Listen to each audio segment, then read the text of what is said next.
यह कहानी है सुधा की। तो आइए देखते हैं सुधा की शादी के बाद उसके जीवन में क्या क्या परिवर्तन हुए और कैसे उसने समय रहते अपना जीवन सुधार लिया।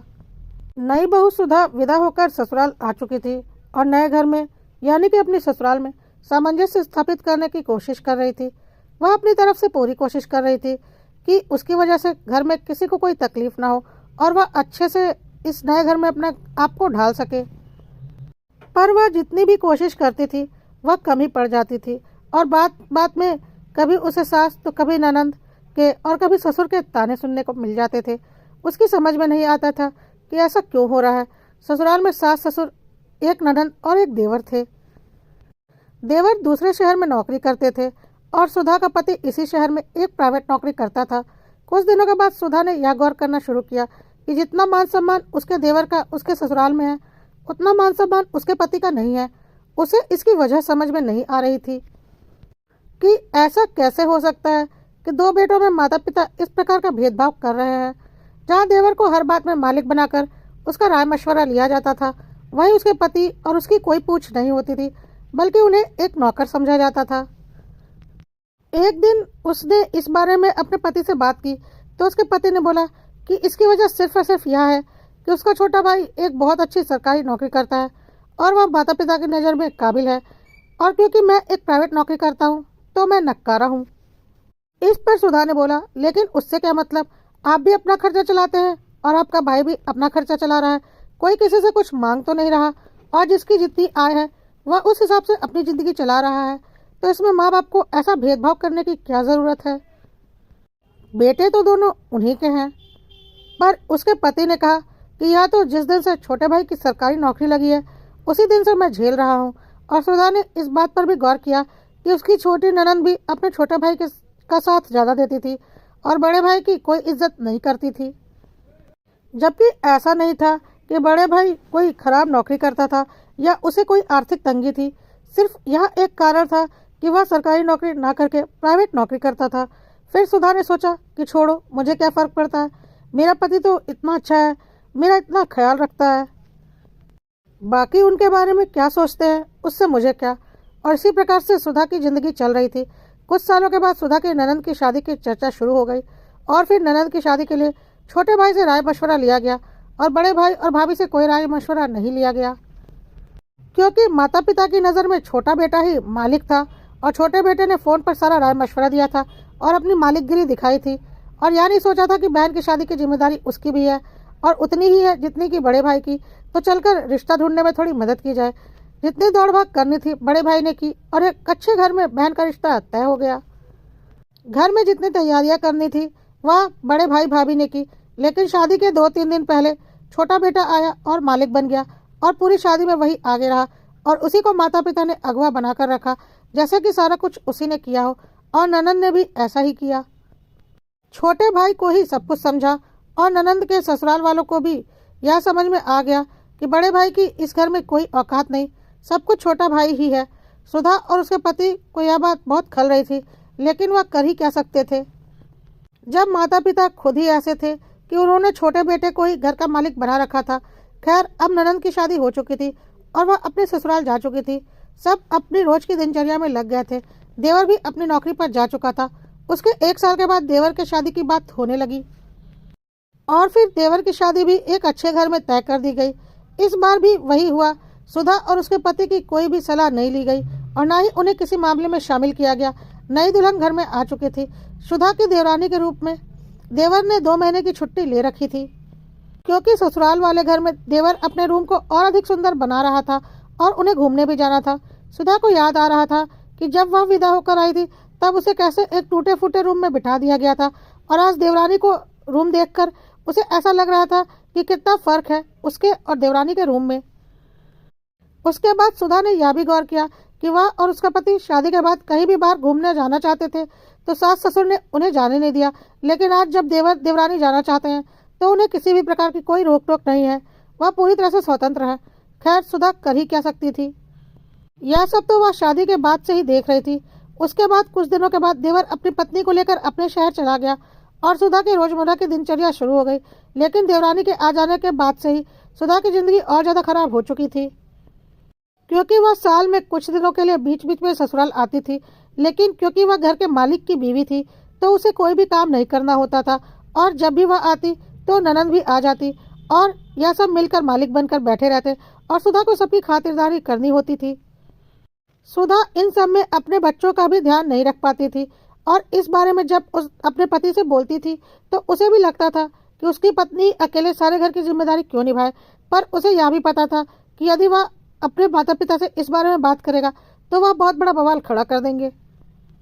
लेकिन यह सब देखते देखते अब सुधा तंग आ चुकी थी, जो कि कल की आई देवरानी भी यह समझ चुकी थी कि इस घर में सुधा और उसके पति की कोई मान इज्जत नहीं है, तो वह भी अपने जेठानी के ऊपर हावी होने लगी थी और बात बात में जेठानी का मजाक उड़ाने लगी थी। ननंद तो मुंहफट पहले से ही थी। सुधा ने सास और ननंद की बदतमीजी तो बर्दाश्त कर ली थी, पर अब देवरानी की बदतमीजी उससे बर्दाश्त नहीं हो रही थी, और देवरानी की बदतमीजी थी कि दिन ब दिन बढ़ती ही जा रही थी। वह जब भी आती सुधा का किसी न किसी रूप में मजाक उड़ाती ही रहती थी। पर अब सुधा ने सोच लिया था यह सब कुछ ऐसे नहीं चलेगा।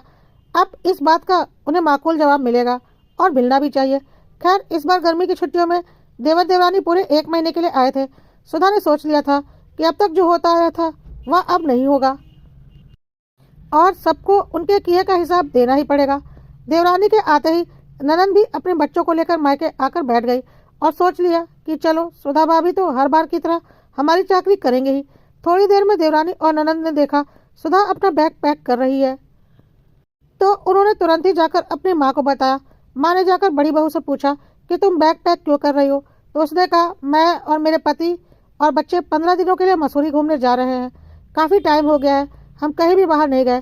तब सास जोर जोर से चिल्लाने लगी, तुम्हारी हिम्मत कैसे हुई?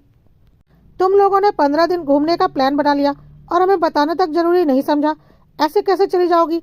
घर की जिम्मेदारियां भी कुछ होती हैं। माँ की तेज आवाज़ सुनकर बड़ा बेटा भी दौड़ कर आया और समझ गया कि बस अब कुछ नहीं हो सकता। माँ ने तो तांडव शुरू कर दिया है, अब तो भूल जाओ बाहर जाना। और उसने सुधा से बोला कि चलो रहने दो, हम फिर कभी जाएंगे। लेकिन सुधा ने सोच रखा था कि उसका पति तो सीधा साधा है, जिसका फायदा इतने दिनों से ससुराल वाले उठा रहे हैं, पर अब और नहीं उठाने देगी। और उसने सीधा सा जवाब दिया, बिल्कुल नहीं, क्यों रखूं मैं अपना सामान? मुझे तो घूमने जाना है मेरे बच्चों के साथ, और मैं जाकर रहूंगी। क्या जब बेटी मायके आती है तब किसी से पूछ कर आती है? जब मन किया चली आती है। क्या जब इनकी छोटी बहू ससुराल आती है या कहीं घूमने जाती है तो क्या अपनी सास से पूछ कर जाती है? जब दिल करता है चली जाती है। क्या मैं इस घर की नौकर हूँ जो सबके लिए करती रहूँ? क्या सबके हाथ पैर टूट गए हैं? खुद बनाकर खा नहीं सकते? और यदि मैं ही इस घर में सब करती हूँ तो फिर मुझे इस घर की मालकिन बना दिया जाए। क्या कभी किसी ने मुझे इस घर की मालकिन समझा है? नहीं, बल्कि हम दोनों को इस घर का नौकर समझा जाता है, और वजह सिर्फ एक है, और वह यह है कि आपका जरूरत से ज़्यादा सीधा होना, क्योंकि आपने कभी पलटकर जवाब नहीं दिया। यह सुनकर सास ससुर और जोर जोर से चिल्लाने लगे। साथ में ननंद और देवर देवरानी के सुर भी बहुत तेज हो गए। उन्हें लगा कि बस पहली बार इन्होंने जबान खोला है, इसे यहीं पर रोक देना जरूरी है, नहीं तो इनकी हिम्मत बढ़ती जाएगी। लेकिन सुधा ने ठान लिया था कि आज तो इन लोगों को उनकी औकात दिखाकर रखनी है। तो जितनी जोर से सास ससुर ने चिल्लाया, उससे दुगनी तेज आवाज में सुधा ने जवाब दिया, क्यों नहीं जा सकते? क्या हम नौकर हैं? क्या घर की बड़ी बहू का सम्मान और बड़े बेटे का सम्मान कभी हमें मिला है? नहीं, बल्कि घर के मालिक हमेशा छोटे बेटे बहू को बनाया गया है। क्या हमने छोटे बेटे बहू का कर्जा खा रखा है? क्या मेरा पति कमाता नहीं है? क्या मेरे पति का खर्चा आप लोग या देवर देवरानी चलाते हैं? जी नहीं, मेरा पति अच्छा खासा कमाता है और अपने परिवार का खर्चा चलाता है, फिर भी आप लोगों की गुलामी करता है। क्यों? क्योंकि वह एक सीधा साधा आदमी है और कोई कलह नहीं करना चाहता। रही बात आपके छोटे बेटे की नौकरी की, तो हर कोई अपनी अपनी नौकरी करता है, कोई सरकारी कोई प्राइवेट। इसका यह मतलब तो नहीं कि वह ज़्यादा काबिल है या जो भी है। क्या वह मेरा खर्चा चला रहा है या वह आपको कुछ दे रहा है? जो कुछ भी कमा रहा है वह अपने आप पर और अपने परिवार के ऊपर खर्च कर रहा है, न कि माता पिता, भाई बहन या बहनोई पर। तो किस बात का गुमान है आप लोगों को? क्या आप लोगों की सेवा आपका छोटा बेटा बहू करते हैं या आपकी बेटी दामाद करते हैं? जी नहीं, मैं ही करती हूँ। और यदि आप लोगों को ऐसा लगता है कि आपका घर है और हम इसमें रहते हैं, तो आपका बड़ा बेटा इतना काबिल तो है ही कि आराम से हम लोग अपना एक घर लेकर उसमें रह सकते हैं। आपको क्या लगता है प्राइवेट नौकरी करने वाले कम वेतन पाते हैं या आपके छोटे बेटे से आपके बड़े बेटे की कमाई कम है? जी नहीं, यह आपके दिमाग का फितूर है और शायद आपको पता नहीं है कि आपके बड़े बेटे की सैलरी आपके छोटे बेटे की सैलरी से दुगनी है, लेकिन आपके दिमाग में जो सरकारी नौकरी का चश्मा लगा है ना, उसी वजह से आपको कभी बड़ा बेटा दिखाई नहीं दिया। और रही बात इस घर में रहने की, तो अब इस घर में तो मैं एक ही छत पर रहूंगी, किसी का भी रौब मेरे ऊपर नहीं चलेगा। बहुत सह लिया मैंने आप लोगों की बकवास को। अब यदि इस घर में मेरे साथ रहना है तो मेरे हिसाब से रहना पड़ेगा, नहीं तो आपको आपका घर मुबारक। मेरा पति इतना कमाता है कि मैं अपना एक अलग घर लेकर आराम से रह सकती हूँ। आगे आप लोगों की मर्जी, जैसा आप लोगों को ठीक लगे। वैसे भी बड़ी बहू से बहुत दिन सेवा करवा ली, अब कुछ दिन छोटी बहू से भी सेवा करवाने का सुख ले लीजिए, क्योंकि अब मेरे ऊपर आप लोगों का हुक्म चलने वाला नहीं। कहकर उसने अपना बैग पैक किया और बच्चों को आवाज़ दी, बच्चों जल्दी आओ, हम लोगों को मसूरी घूमने जाना है। साथ ही साथ पति को कहा कि और भी कुछ लेना है तो बता दीजिए, मैं पैक कर लेती हूँ। माता पिता ने बड़े बेटे की ओर घूरती हुई नजरों से देखा कि शायद वह अपनी बीवी को कुछ बोलेगा, पर बड़े बेटे ने कुछ भी नहीं बोला और अपनी पत्नी से कहा, कुछ नहीं चाहिए, चलो हम चलते हैं। और उसने बस यही बोला, आप लोग सोच लीजिए, हम 15 दिनों के बाद यहाँ लौटेंगे। आप लोग सोचकर अपना जवाब दे दीजिएगा, क्योंकि अब आगे की जिंदगी तो वैसे ही चलेगी जैसी मेरी पत्नी चाहती है। बहुत दिनों से मेरी पत्नी ने इस घर के काम कर लिए, अब उसे भी अपनी जिंदगी जीने का हक है। यदि आप लोग चाहते हैं कि हम साथ में रहें तो हमारे हिसाब से ही हम रहेंगे, यदि नहीं तो हम अपनी अलग व्यवस्था करने में सक्षम हैं। यह कहकर वह लोग घर से निकल गए और उसके देवर देवरानी, ननंद और सास ससुर उन्हें देखते रहे। अब उनकी समझ में आ चुका था कि अब यह खेल ज्यादा दिनों तक चलने वाला नहीं। अब उन्होंने अपने हक के लिए आवाज उठानी शुरू कर दी है।